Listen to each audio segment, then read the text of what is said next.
Nikada ne bih mijenjala svoj posao niti za jedan posao u državnoj službi, kaže Mediha Pružan. Ne krije zadovoljstvo jer se 4-godišnje strpljenje i upornost u traženju posla isplatilo. Ja posle završenog univerziteta u Tuzli nisam očekivala da ću preko noći naći posao, što naravno nijedna osoba ne očekuje, jer to su baš relevantne stvari po pitanju naše države, ovako kakva jeste. Raznorazne obuke, raznorazni kursevi, prije svega Džab klub Travnik, obuka uspjeću. Čovjek kad završi univerzitet, u suštini to je samo jedna mala ulaznica u posao, jer mi tek kad dođemo na posao shvatamo koliko ne znamo i koliko još trebamo da se usavršavamo. Ja kad sam završila, znači, ajde poslije godinu nisam našla posao, pa ajde kao čovjek konta nekako godinu i neko optimalno vrijeme. Međutim, poslije kad je to već počelo da zalazi u 4. godinu, počinje da se gubi strpljenje, počinje da se gubi nada. Međutim, moraju konstantno obilaziti, tražiti, edkovat se. Ja sam prošla obuku uspjeću, međutim, kad je Džab klub otvoren, ja sam išla, bez obzira što znam da ću tu opet ponavljati način pisanja CV-a, način predstavljanja poslodavcu, opet neke stvari sam ponovila jer nikad nije znanja malo. U zemlji u kojoj je gotovo 60% mladih nezaposleno, otvaranje mreže klubova za traženje posla pri biroima za zapošljavanje primjer je značajnih promjena u sistemu javnih službi u zapošljavanju.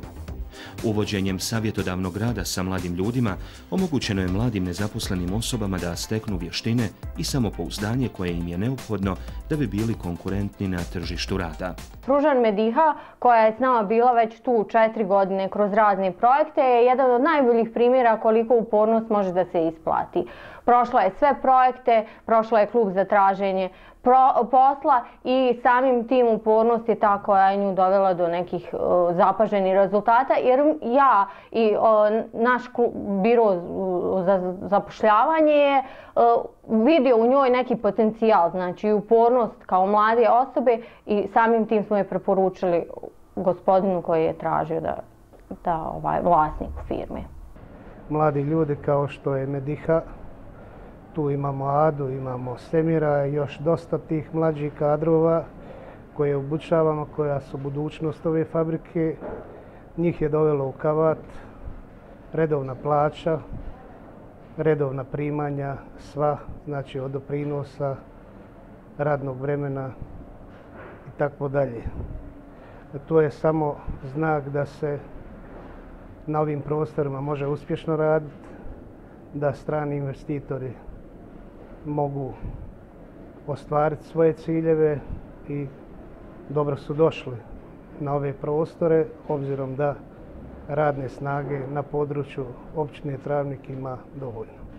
Kad se upiše fakultet, mlada osoba konta kad dobijem diplomu, tu je kraj učenja. Međutim, ne, tek tad nastaje pravi problemi, tek čovjek mora shvatiti koliko u suštini ne zna. Mi kad smo došli ovdje nismo znali o proizvodnje u pitanju obući, ja nikad nisam sebe zamislila da ću tu negdje biti. Međutim, velike stvari smo naučili po pitanju, prije svega naš direktor nama daje odgovornost veliku po pitanju stvari cijele proizvodnje. Ja prije svega sam ekonomski kontrolor procesa proizvodnje, znači svaka moja greška utiče na rad cijele firme. Mediha je danas zadovoljna i ostvarena mlada osoba koja cijeni priliku koja joj je pružena. Nesvakidašnja atmosfera u fabrici, gdje nam je i ostalih 140 radnika koji vrijedno rade za šivaćim mašinama imalo potrebu izraziti svoje zadovoljstvo atmosferom na radnom mjestu, dokazu da je švedski sistem poslovanja vlasnik uspješno prenio u Bosnu i Hercegovinu.